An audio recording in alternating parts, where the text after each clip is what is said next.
Hey there, parents and generational cycle breakers. I wanted to share this video with you today because I'm actually on the receiving end of an interview. Was that the best way that I could have said that? I wanted to share this video because I'm actually being interviewed in this by a parenting coach and a school counselor. Her name is Alvares. And in this interview, we talk about all sorts of things from generational cycles, how we identify if we've fallen into them, and how we can not only break these cycles, but replace them and transform them into healthy cycles so that we can have healthy cycles that are created for our kids and our future generations. If you are currently in a cycle and you're behaving a certain way with your kids, but you want to get out, there's no shame in this. This is all welcoming, intended to help uplift and edify all of us as a collective, because it's my belief that the collective of humanity, the consciousness is rising, it's becoming more self-aware, and I want to do my part, and wants to do her part to help this move forward. So this is not the entire interview. I'm posting some of the highlights that I took out and resonate with my audience, but I will post a link to the entire interview below on Anne's page so you can go check that out. So let's get into it, where I am interviewed by Anne Alvarez. So, how do you know you are repeating cycles that are unhealthy in your Mm. parenting? Yeah. That's good. That's an interesting question. And I mean, I would say that repeating cycles is kind of the default. So if you're not consciously working to correct cycles, identify and correct them, I would say the default is you are repeating them. We are repeating them Hmm. because that's what we do. We and because if we're not consciously trying to correct these unhealthy cycles, to identify them first and then create them, we are going to repeat them, and it's really scary because we're going to repeat them and not even be aware of it. And then when we are confronted by, I don't know, a partner, or our children ask us like, why are you getting so mad? And that might trigger something else, right? So, and then we're triggered, and then we continue the cycles. So unless you are consciously becoming aware of your cycles, you probably are being run by them. Yes. But I think we've talked about before, like four types of characters and stories, and we can become one of those four characters. That's the hero, Hmm. the villain, the victim, or the guide. And we are wearing one of those hats every part of the day. It's like we take one off and then put one on. And unless we're conscious about which one we're putting on, we go back into the cycles that we've had. So I think rather than dwelling on our upbringing, kind of focusing on those moments when, like, well, what did my father come out of my mouth? Yeah. Or when did mother, those are my mother's words, Yeah. things like that. And are those words that you want to repeat? Are those actions you want to repeat? Hmm. Hmm. Yeah. Yeah. I totally agree with you. Like, you mentioned like, maybe our partner or our spouse will say, "Why are you yelling?" Or our kids, like, our kids teach us Yeah. when we're not being healthy, right? Yeah. Because we can Yeah. tell by their reactions and also their words. Like if they're Yeah. comfortable enough, they'll be like, "Mom, why are you nagging me again?" You know? Oh, How do we become more aware and change this kind of parenting? So we just mm, talked a little bit about that, right? Like our kids will show us. What about yeah. internally? Like Yeah. something's happening internally, right? Yeah. It When always we're starts repeating. becoming aware of our own triggers. Like we just mentioned it, like, who do you think you are? Like, I'm triggered by something whenever something like that comes out, When you're right? getting And mad, right? When you're getting right, angry. Yeah. right. And more, not even necessarily, well, angry, but also challenged, or, question Offended. things like that, offended. Like whenever those sorts of, like, guilt, shame, offense, defense from being challenged, questioned, if any of those sorts of things are triggering something in me, that's a moment for me to reflect. Right. And probably not reflect in that exact moment. You probably need to leave and get Yeah, calm, right? yeah, And then yeah, say, okay, like, where is this coming from? How come yeah, I was so offended by my yeah, child slamming the door? Like, right. why was I so angry about that? Yeah. How did I always say, like, when did you feel that way before? You know, Mm. because you maybe you felt that in your childhood and it's resurfacing And like, with our I kids. always kind of feel like weird, and I don't know if you do too. Like, I almost feel like I'm throwing my own parents under the bus. But like that's not my intention, and I've talked to my parents about this, and they love my Yes. message. Yes. Because they didn't want, they're happy. My mom's talked about how I'm, the one changing these cycles. And so Well, it's like cliched stuff is the I things want that I to bring up. I just want to reiterate your message. We're not here to shame our parents. No. We're Yeah. here to here to do better for Hmm. our kids. And Yeah. so to do better, we need to look at the past and we need to say, was that good? Was that not good? Like you have to think about it, right? Um, but our parents did what they did because that's what they knew. Yeah. So Yeah. it's not about shaming them because they didn't know. But Exactly. now we're in this amazing generation of knowledge where we can understand how our words and our actions affect our kids and change that, right? So it's not Yeah. about shaming the generations before. It's about growing and getting better and creating more healthy relationships. That's my message as well. Yeah, Okay. exactly. Hey guys, I hope you're enjoying this video. I want to take a quick second to tell you about Parent Leadership. This is a membership community that I'm creating. And in this community, you will, as I say in the beginning, get a bunch of tools, strategies, and support so that you can break generational cycles and release parenting guilt so that you can create your own family story. You'll get an entire course, a systematized approach to breaking the cycles, not only breaking the cycles, but transforming them, putting something better in its place.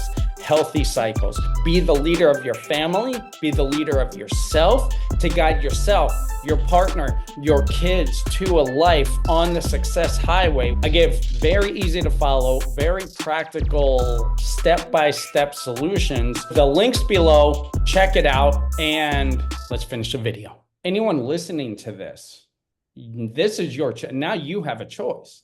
They did the best that they could with what they knew. And like you said, we have this great information age.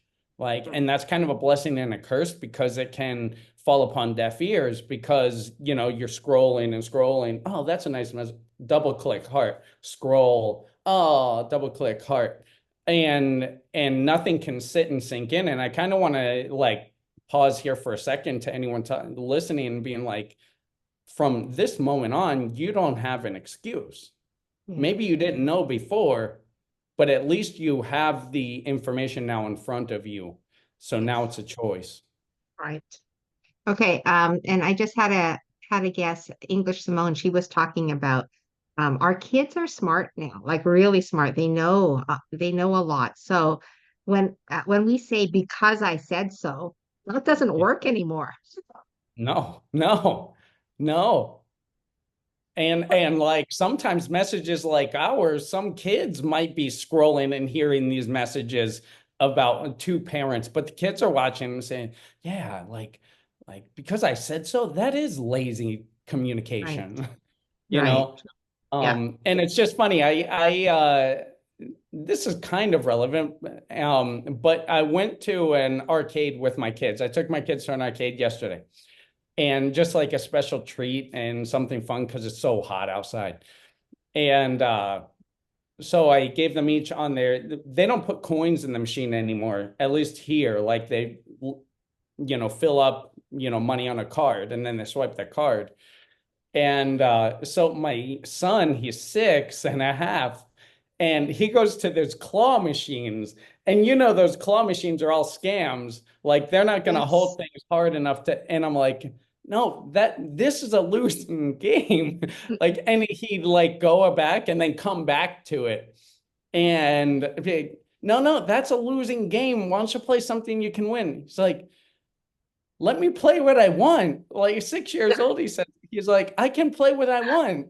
And it's like that was one of those moments. It was kind of like a smack in the face, Yes. like, Yes. you know, Because you right. weren't allowing him to make his own Make that decision. mistake. Yeah. Yes. And make that You weren't. mistake and learn. Yeah. Yeah. And I love that he felt comfortable that he could speak his voice to you. Like Mm, that to me, that always speaks volumes in the relationship with a child and a parent. When our children, because I couldn't do that. I would never say that to my mom. I just listened to her. But when our children can speak and say, Leave me alone, Dad. I know what I'm doing," or let me decide yeah. for I can myself. play what I want. I can play what I want. Why are you telling me? Yeah, yeah, and the beautiful thing is like I gave my piece, I gave that information, the information that those claw machines are a losing game. I gave that to him.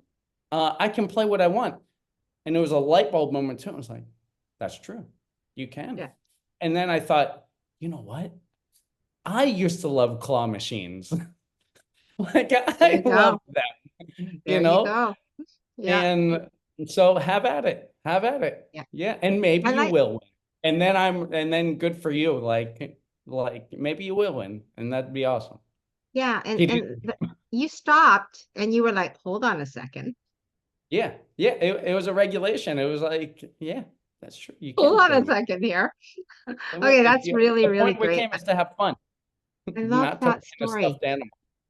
I love that story because our Yeah. kids need a voice and they also um yeah, they need to be heard and also um they need to make their mistakes and follow what they want, right? Like Yeah. this is teaching them. This is build actually this builds confidence when they Yeah. when they're speaking their mind and then they're like willing to make their own mistakes, right? And learn from them. So good. Okay, what do you think is needed to model healthy relationships? Yeah, because okay, I just want to say when you say um because I said so or who do you think you are? That's not healthy, right? Those words are not, that's not a healthy, safe relationship, No, right? it's And not a we, relationship. It's like a yeah, dictator. I call it dictator parenting. okay, parents will get that joke. Uh-huh.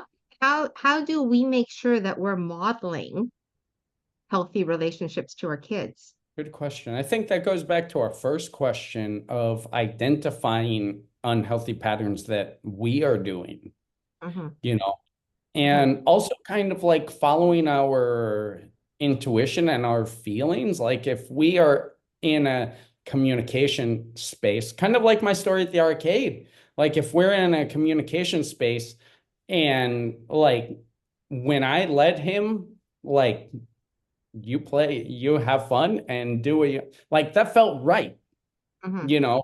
And Hmm. so many times, and this isn't a patting on the back. Like there have been plenty of times when I didn't, you know, and it's a learning process. And I think that's leadership too. It's like, how can I make more healthy decisions and Right. fewer bad, unhealthy decisions?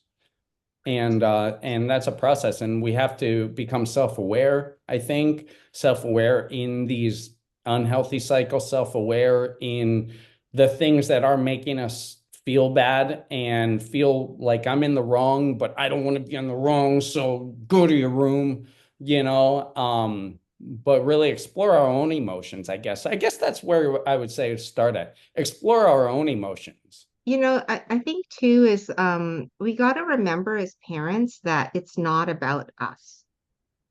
Like I think sometimes we personalize and Mm. we need to say, okay, like I'm getting triggered right now because my child slammed the door, Yeah. but it's not about me. Yeah. It's about my child. Okay, why did my child slam the door? Yeah. What's going on with my child? What does my child need right now? And if Mm. we can reframe it that way, because our parents wouldn't have done that. They'd be like, "Why are you slamming the door? Who do you think you are? What's wrong with you?" Right? Yeah. Yeah.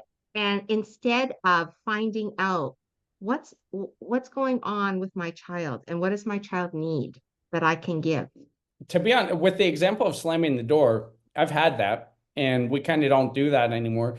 But like, what is my reason for being triggered? Is it because they're offending me and they're challenging me and they're blowing up and it's making, or is it because this is going to break the door and that's not a good thing. That's going to be expensive. So, or is it that that's an unhealthy way for them to express themselves? So I'll just open their door and say, hey, you can be angry and you can, be frustrated and you can hit things and whatever, but we can't slam the door because that's going to break it. Okay.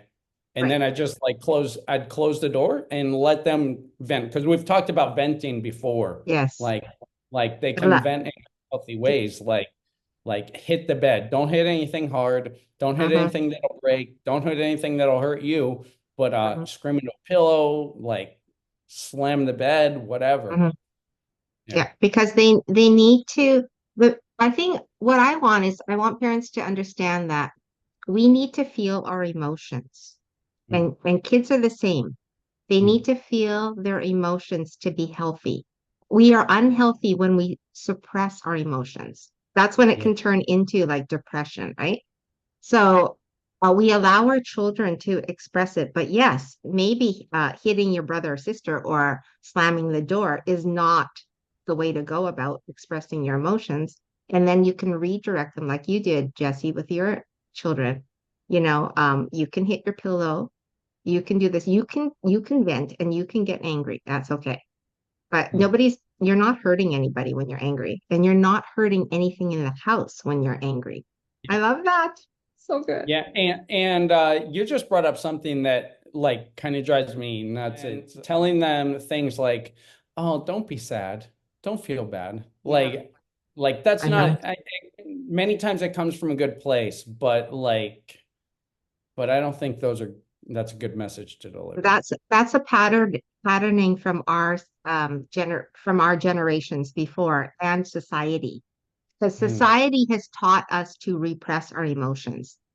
mm, Society has like shamed parents for their children having a temper tantrum in the store, right? yeah. So, society it has been giving the message obedience is the way to go. Don't show emotion, right? And that has been damaging for the previous generations. So that's why we have to get the message like you and I are on the same page with this, where we're not suppressing emotions. We're going to talk about it. We're going to express it. We're going to get it out physically if we need to, like go for a run or whatever, to regulate ourselves so that it Mm. doesn't turn into a mental health illness, right? Because that's what it can turn into. So, It's like when if you heat up water or a Tupperware or something into a microwave, like you don't seal the top. yeah. If you do, it'll just explode. Exactly. Exactly. Good analogy. I love that. I love that.